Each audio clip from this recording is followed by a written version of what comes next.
بیٹھے ہوئے, بولو ہمارے نبی بیٹھے, صحابہ کرام کا مجمع بیٹھا. اتنے میں ایک بوڑھے آدمی آئے, بولو کون ہے؟ ایک دم بوڑھے آدمی ہے, ایسا لگتا تھا 100 یا تو 90 سال کے یا تو 100 سال. اچھا ان کو برابر دکھتا بھی نہیں تھا, سن بھی نہیں سکتے تھے اور برابر بول بھی نہیں سکتے تھے, اور وہ لکڑی کا سہارا لے کے بوڑھے آدمی آئے دھیرے دھیرے. اچھا جب وہ آئے تو ہمارے نبی نے فرمایا راستہ کرو بھائی, راستہ کرو راستہ کرو. ارے وہ بوڑھے بھی آ رہے ہیں اور ابھی کوئی نماز کا وقت نہیں ہے, نہ فجر نہ دوہر نہ عصر نہ مغرب نہ عشاء, کوئی نماز کا وقت نہیں ہے, یہ ہماری ملاقات کے لیے آ رہے ہیں. اچھا وہ بوڑھے میاں آئے, آ کر جو بات کہی, کیونکہ برابر بول بھی نہیں سکتے تھے اور بولو برابر سن بھی نہیں, اور برابر اس کے آگے قریب سب کو جگہ کر کے قریب میں بیٹھے اور کہا میرے نبی میں بہت قرآن پڑھتا تھا. دیکھو کیا جملہ کا, میرے نبی میں بہت قرآن پڑھتا تھا لیکن اب میں بوڑھا ہو گیا.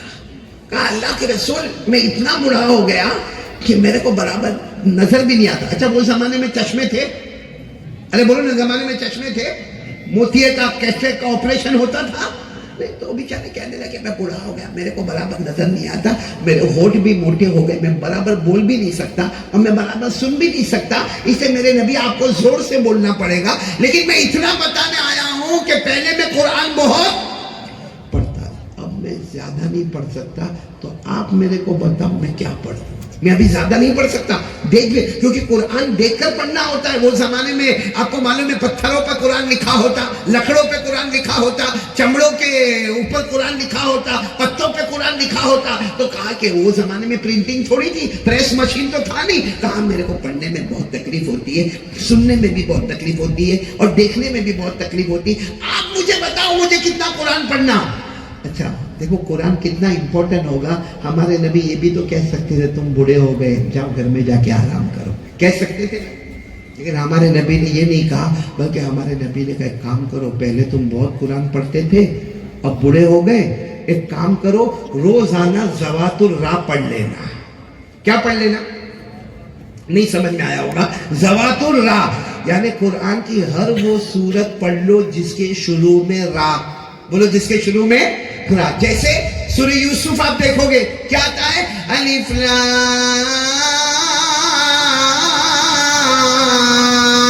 را, آیا نا شروع میں کیا آیا را. یا اسی طریقے سورہ رعد کو آپ دیکھو گے, اس کے شروع میں کیا ہے, الف لام میم را. یعنی ہمارے نبی نے فرمایا ہر وہ سورت جس کے شروع میں را ہے وہ پڑھ لو, باقی سب پڑھنے کی ضرورت نہیں. اب ذوات الراء مانے بہت بڑی بڑی صورت ہو گئی. وہ کیا کہنے لگے, مانو بوڑھے میاں جو آئے تھے نا, وہ کہنے لگے لا استطیع بہذا, میرے نبی نہیں پڑھ سکوں گا. اب ذوات الراء پڑھنے کے لیے کہتے بہت بڑی بڑی صورتیں, میرے آنکھوں سے دکھتا نہیں, میرے کو کانوں سے سننے میں نہیں آتا, میں بول بھی نہیں سکتا, میرے نبی میں نہیں پڑھوں گا. تو ہمارے نبی نے فرمایا اچھا ایک کام کرو, اگر آپ ذوات الراء نہیں پڑھ سکتے تو ہمارے نبی نے کہا ایک کام کرو, روزانہ ذوات حامیم پڑھو. کیا پڑھو؟ ذوات حامیم یعنی حوامیم اس کو کہتے ہیں. ذوات حامیم پڑھو یعنی ہر وہ سورت پڑھو جس کے شروع میں کیا ہے, آواز نہیں آ رہی, بولو کیا سورت پڑھو جس کے شروع میں کیا ہے, حامیم. یعنی وہ سورتیں پڑھو حامیم تنزیل الکتاب من اللہ العزیز العلیم غافر الذنب وقابل التوب شدید العقاب ذی الطول. یعنی وہ سورت پڑھو جس کے شروع میں حامیم ہے. تو وہ بوڑھے میاں تھوڑی دیر سوچے اور کہا لا استطیع, نہیں اللہ کا رسول نہیں ہوگا. حامیم والے صورتیں بھی بہت بڑی بڑی ہیں, بہت بڑی ہے, حامیم حامیم حامیم کر کے صورتیں آتی. میرے سے پڑھا, ساتھ میں بولو میرے سے پڑھا. تو ہمارے نبی نے کہا ایک کام کرو, اچھا کوئی اور ہوتے تو ناراض ہو جاتے, ہمارے نبی نے فرمایا کام کرو روزانہ مسبحات پڑھو. روزانہ کیا پڑھو؟ مسبحات. مسبحات کس کو کہتے ہیں؟ ہر وہ سورت پڑھو جس کے شروع میں سبح یسبح, جس کے شروع میں ہے سبح للہ ما فی السماوات وما فی الارض, یا تو کیا ہے شروع میں یسبح للہ ما فی السماوات وما فی الارض الملک القدوس العزیز الحکیم. ہمارے نبی نے کہا وہ سورت پڑھو جس کے شروع میں مسبحات ہے, سبح یسبح ہوئے. وہ بوڑھے صحابی بہت دیر تک سوچے اور کہا نہیں ہوگا, یہ بھی نہیں ہوگا. بتاؤ نا سامنے والے کو غصہ آئے کہ نہیں آئے؟ بولے آ گئی کہ نہیں آ رہی؟ کیونکہ ہم نے پہلے کہا زوات الراہ پڑھو تو بوڑھے میاں نے کہا کہ نہیں میرے سے نہیں ہوگا. ہمارے نبی نے دوسرا آپشن دیا, حامیم پڑھو, کہا وہ بھی نہیں ہوگا. ہمارے نبی نے تیسرا آپشن دیا, مسبحات پڑھو, بولو وہ بھی. معلوم ہمارے نبی نے کیا فرمایا؟ ایک کام کرو, تم سے تو کچھ بھی نہیں ہوتا ہے, تو ایک کام کرو, ایک سورت بتاتا ہوں روزانہ وہ پڑھنا, روزانہ وہ. تو وہ اتنے خوش ہو گئے, کاش ہمارا مانگرول کا کوئی آدمی ایسا خوش ہو گیا ہوئے. اتنے خوش ہو گئے, کہا میرے کو روزانہ ایک ہی سورت پڑھنے کا. کہا ہمارے نبی نے فرمایا میں جو سورت بتاتا ہوں وہ ایک ہی سورت پڑھنے کا. اچھا انہوں نے کہا اللہ کے رسول میں ایک ہی سورت پڑھوں گا, آپ مجھے بتا دو کون سی سورت پڑھنے کا. ہمارے نبی نے بتایا سورہ زلزال. بولو کون سی سورت بتائی؟ سورہ, وہ ابھی میں پڑھوں گا, آپ بھی پڑھیں گے میرے ساتھ, ایک ہی سورت پڑھنا. وہ معلوم ہے اتنے خوش ہو گئے جیسے کوئی دنیا آخرت کیا مل گیا. اپنی لکڑی اٹھائی, کہا میرے نبی بہت خوش ہو گیا, بہت خوش ہو گیا, میں سورہ زلزال پڑھوں گا, روزانہ پڑھوں گا, ایک مرتبہ پڑھوں گا. اور جب وہ جانے لگے ہمارے نبی نے فرمایا یہ اکیلے نہیں, میرا کوئی بھی امتی پڑھ لے گا, دنیا بھی تیرے قدموں میں جا, جنت بھی تیرے قدموں میں. بولو سبحان اللہ. کون سی سورت یاد ہے؟ کچھ لوگوں کو, علماء کو نہیں پوچھتا, آپ کو پوچھتا ہوں, سورہ زلزال یاد ہے؟ موبائل یاد ہے؟ موبائل کا فیس بک, یوٹیوب. میرے دوستوں موبائل کی گندگی, جس میں زنا ہوتا ہے, جس میں چوری ہوتی ہے, جس میں جوا کھیلا جاتا ہے, جس میں سود کا کام کیا جاتا ہے, موبائل جس میں غیبت ہوتی ہے, چغلی ہوتی ہے, ماں بھی ناراض ہوتی ہے, ابا بھی ناراض ہوتے ہیں, بیوی کا بھروسہ ختم ہوتا ہے. وہ موبائل یاد ہوگا, اس کے سارے فنکشن ہم کو معلوم ہوں گے, کون کون سے سیریز پر کیسے جانے کا, ایپیسوڈ پر کیسے جانے کا, ننگی فلموں پر کیسے جانے کا, پکچروں پر کیسے جانے کا, بالی ووڈ میں کیسے جانے کا, ہالی ووڈ میں کیسے, وہ سب ہم کو معلوم ہے. مانگرول والوں آج بڑی رات ہے, میں زیادہ برائی نہیں کرنا چاہتا, اتنا کہنا چاہتا ہوں کہ ایک سورت تو پڑھو گے بھی انشاءاللہ. ہم بھی ایک ہی سورت پڑھیں گے. کیوں؟ بڑھاپا آ گیا, 90-100 سال کی عمر ہو گئی, لیکن پھر بھی میں بتا رہا ہوں ایک سورت پڑھو. نبی نے فرمایا افلاح, کامیاب ہو گیا, دنیا بھی تیری.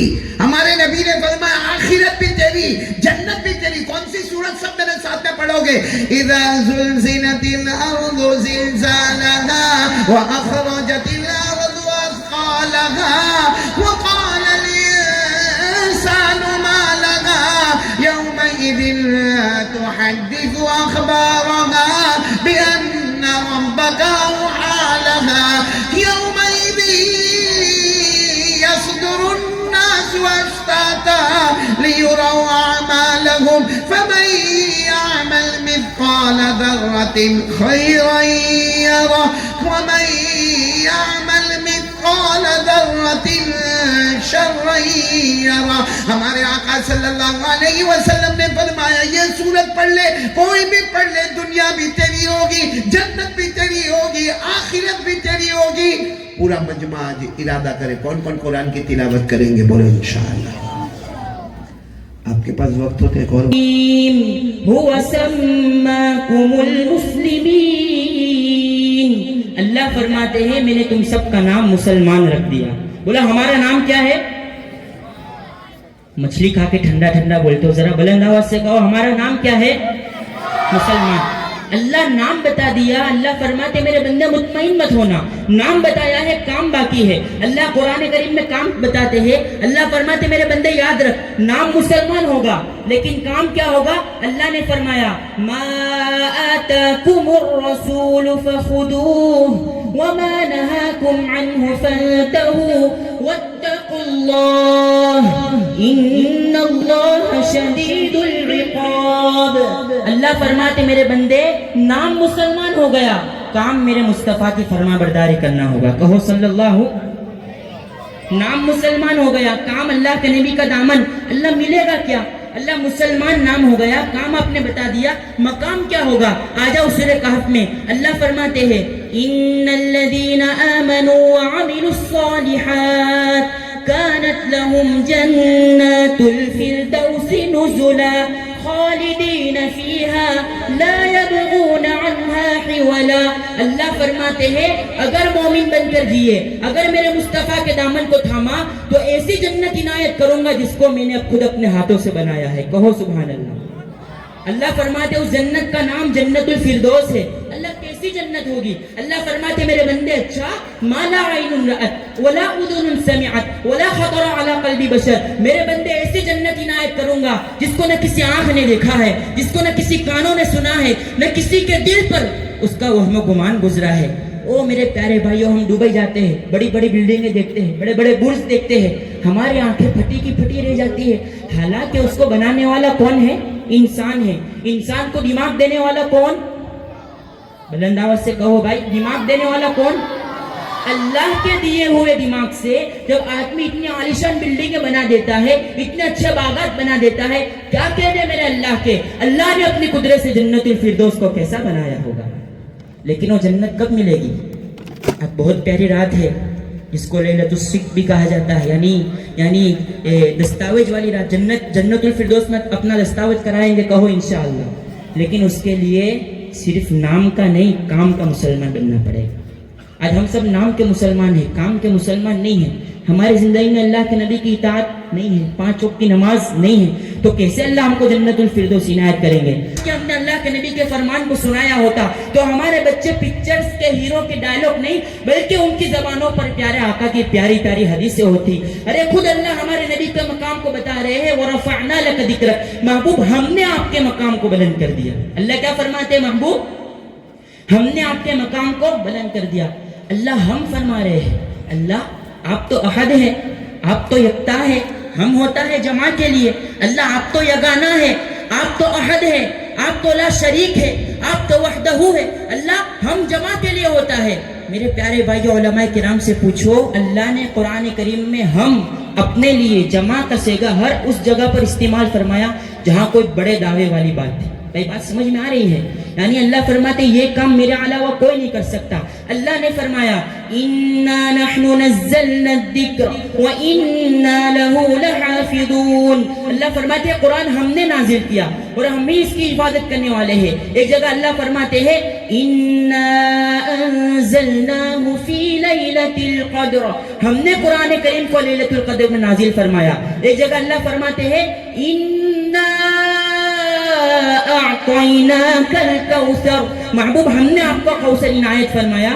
یہاں بھی اللہ فرماتے ہیں ورفعنا لک ذکرک, محبوب ہم نے آپ کے مقام کو بلند کر دیا. اللہ کیوں؟ اللہ کیا وجہ؟ اللہ فرماتے ہیں میری رحمت کو, مانگرول والوں ذرا غور سے سننا, اللہ فرماتے ہیں میری رحمت کو گوارا نہیں کہ میرے مصطفیٰ کی سیرت کسی مصنف کے محتاج رہے, میری رحمت کو گوارا نہیں کہ میرے مصطفیٰ کا کردار کسی مؤلف کا محتاج رہے, میری رحمت کو گوارا نہیں کہ میرے مصطفیٰ کی سیرت کسی مقرر کی محتاج رہے. نہیں, سارے مقررین, مؤلفین, شاعرین اور ادیبین بعد میں میرے محبوب کی شان بیان کریں گے. سب سے پہلے میں اللہ عرشوں پر بیٹھ کر اپنے محبوب کی شان کو بلند کر دیتا ہوں. کہو صلی اللہ علیہ وسلم. تو ہمارے آقا کا مقام ہیرو سے زیادہ ہے یا کم ہے؟ دیکھو بہت پیارا جملہ, میرا جملہ نہیں ہے, یہ ہمارے درمیان جو اللہ کے ولی تشریف فرما ہے حضرت مولانا قاری احمد علی صاحب فلاحی دامت برکاتہم العالیہ, سب آمین کا اللہ ان کے عمر میں برکت بنایا. اتنا عرفہ بنایا کہ میرے آقا اٹھے تو آسمان کو عروج ملے, میرے آقا بیٹھے تو دھرتی کو سکون ملے, میرے آقا مسکرائے تو چاند ستاروں کو چمک مل جائے, میرے آقا مسکرائے تو چاند ستاروں کو روشنی نصیب ہو جائے, میرے آقا مسکرائے تو گلشن مہکنے لگے, میرے آقا مسکرائے تو جنت کی کلیاں کھلنے لگے, اور اگر میرے آقا ناراض ہو جائے تو جہنم کے شعلے پھٹنے لگے. مانگرول والو اللہ نے میرے آقا کو اتنا اعلیٰ بنایا, اتنا عرفہ بنایا. میرے آقا سر اٹھا کر بولے قرآن بنے, سر جھکا کر بولے حدیث بنے, قدم اٹھائے سنت بنے, قدم رکھے تو جنت بنے, جس سے نکاح کرے ام المؤمنین بنے, جو پیدا ہو خاتون جنت بنے, جس کو بیٹیا دے ذی النورین بنے, جس کو چومے حسین بنے, جس کو رب سے مانگے فاروق بنے, جس کو مسلح دے صدیق بنے. کہو صلی اللہ علیہ وسلم. بس ایک بات بتا کر اپنی بات کو ختم کرو. میرے پیارے بھائیوں, ہمارے آقا کی جب دنیا میں آمد ہوئی تو کون سا مہینہ تھا؟ شب برات پر بات ہوگی بعد میں انشاءاللہ, آپ میرا ساتھ دیں. کون سا مہینہ تھا؟ ربیع الاول کا مہینہ تھا. تاریخ میں علماء کا اختلاف ہے لیکن مہینے میں اختلاف نہیں ہے. دیکھو میرے پیارے بھائیوں، جب اللہ کے نبی کی آمد ہوئی تو بہار ہی بہار چھا گئے. کہو صلی اللہ علیہ وسلم. شاعر کہتا ہے محمد مصطفیٰ آئے بہار اندر بہار آئی. محمد مصطفیٰ آئے بہار اندر بہار آئی. زمین کو چومنے جنت سے خوشبو بار بار آئی. زمین کو چومنے جنت سے خوشبو بار بار آئی. تو میرے پیارے بھائیوں، ربیع الاول، ربیع عربی کا لفظ ہے، معنی بہار کے ہے. اب اس کو غور سے سننا. ربیع عربی کا لفظ معنی بہار کے ہے، اول معنی پہلی. لفظ ہی بتا رہا ہے کہ بہار آئی ہے. لفظ ہی بتا جی بس 5 منٹ. لفظ ہی بتا رہا ہے کہ بہار آئی ہے. بہار جب آتی ہے پھول کھلتے ہیں. بہار جب آتی ہے کلیاں مسکراتی ہے. بہار جب آتی ہے انادن چہچہاتے ہیں. اور بہار تب آتی ہے جب پہلے خزاں ہو، جب خزاں پتجھڑ لگا دے، جب خزاں گلستہ کو ویران کر دے. اللہ بہار کو بھیجتے ہیں. قدرت کا قاعدہ ہے کہ جب اندھیری شب اپنے شباب کو پہنچ جائے، اللہ صبح صادق کو بھیجتے ہیں. جب خزاں پتجھڑ لگا دے، جب خزاں گلستہ کو ویران کر دے، اللہ بہار کو بھیجتے ہیں. اور لوگوں مکہ کا ماحول کفر والا ماحول تھا، خزاں والا ماحول تھا. بیٹیوں کو زندہ درگور کر دینا یہ خزاں تھا. کعبے کا ننگا طواف کرنا یہ خزاں تھا. چھوٹی چھوٹی باتوں پر قتل کر دینا یہ خزاں تھا. اللہ رب العالمین نے سیدہ آمینہ کے آنگن میں سدا بہار پھول کھلا دیا اور اعلان کروا دیا کہ بیواؤں سے کہہ دو تمہارے سروں پہ دوپٹہ رکھنے والے محمد آ گئے ہیں.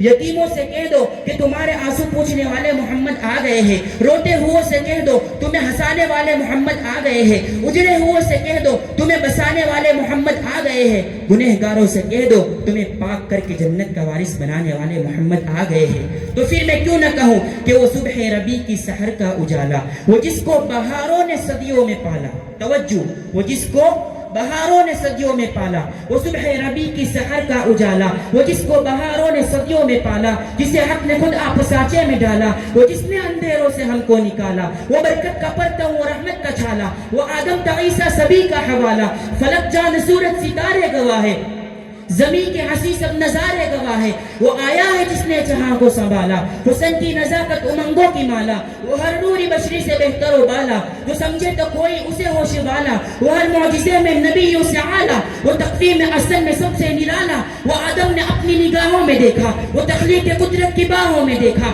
وہ عزت میں اول، وہ عظمت میں اول، وہ شوکت میں اول، وہ رفعت میں اول، عفت میں اول، چاہت میں اول، قدرت میں اول. یوسف سے پہلے، یوشع سے پہلے، صالح سے پہلے، یحییٰ سے پہلے وہ توحید رب کی سنانے ہیں آیا، وہ امت کو سینے لگانے ہیں آیا.